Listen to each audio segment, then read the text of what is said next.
જય માતાજી મિત્રો, કેમ છો બધા? મજામાં જશો ને? આજે આપણે વરસાદ ચાલુ થઈ ગયો છે અને કેવો વરસેલો છે હું તમને વિડીયોની અંદર બતાવીશ. વિડીયો ગમે તો લાઇક, શેર અને સબસ્ક્રાઈબ કરવાનું ના ભૂલતા. જુઓ મિત્રો, વરસાદ ચાલુ થઈ ગયો છે આ દિવાળી ઉપર. એટલે હજી તો દિવાળીને ગયાના 5 કે 6 દિવસ થયા છે કોને.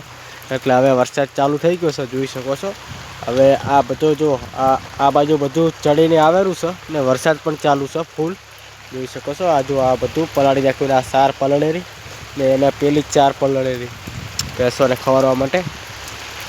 ને વરસાદના લીધે અમે વરસાદ નહોતો આવતો એટલે અમે આમાં એરંડામાં પાણી ચાલુ કર્યું હતું. ને અમે પાણી ચાલુ કર્યું ને એટલે પછી આ વરસાદ આવવા માંડ્યો. એટલે વરસાદે કેવું કર્યું કે અમે મશીન ચાલુ કરીને ઘરે આવ્યા ને અત્યારે વરસાદ ચાલુ થઈ ગયો ફૂલ. એટલે સવારના તો કાંઈ પણ એવું વાતાવરણ નહોતું કે વરસાદ આવશે એવું. સવારના માપે ફોફેર ચાલુ થઈ ગઈ હતી ને અત્યારે તો વધારે વરસાદ આવવા માંડ્યો. જુઓ, કોઈ દેખાતું નહીં એવો આવેલો છે વરસાદ. એટલે જેટલું બગાડ કરશે એટલું તો નુકસાન આપણે જ થવાનું છે.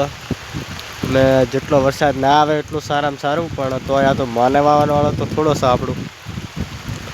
એટલે આ વરસાદ ત્યારે ચાલુ થઈ ગયો છે, જોઈ શકો છો. એરંડા આપણા મોટા મોટા થઈ ગયા છે, જોઈ શકો છો.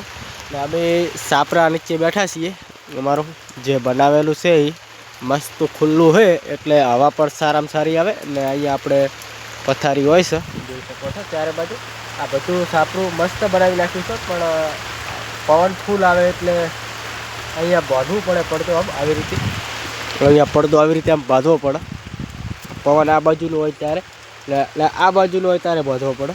એટલે બાંધવો તો પડે જ, જોઈ શકો છો. આ બધો વરસાદ ચાલુ થઈ ગયો છે અત્યારે, ફૂલ વરસાદ વરસેલો છે.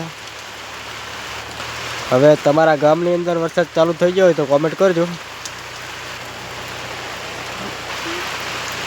જુઓ, પાણી ભરાઈ ગયું છે.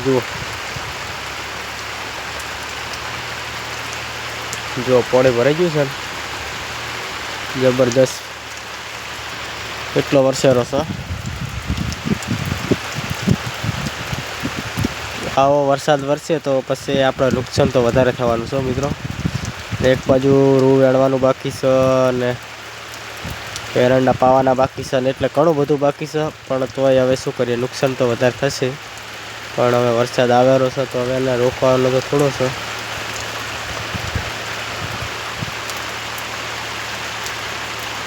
જુઓ, પેલી બાજુ પણ પાણી ઉપર આવવા માંડ્યું છે. જુઓ, હવે એ પાણી જાય રહ્યું છે એરંડામાં, જોઈ શકો છો. વરસાદ વધારે ચાલુ થઈ ગયો છે.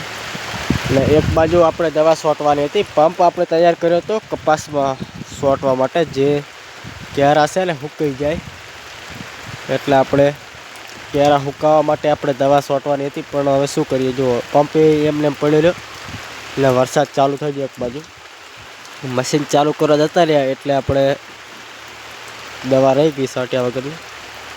કે દવા છોંટી હોત તો બધી ધોરાઈ જ હોત. એટલે નહીં છોંટી એ પણ સારું કામ કર્યું છે આપણે. અને છોંટી હોત તો એ નુકસાન હતું જ, આપણે બીજી વખત છોંટવી પડત. એટલે કેરા બરાબર જુએ એવા ફાટો જ નહીં. એટલે હવે આપણે વરસાદ રહી જાય એટલે પછી આપણે કરવાનું છે ચાલુ દવા છોંટવાનું કામ.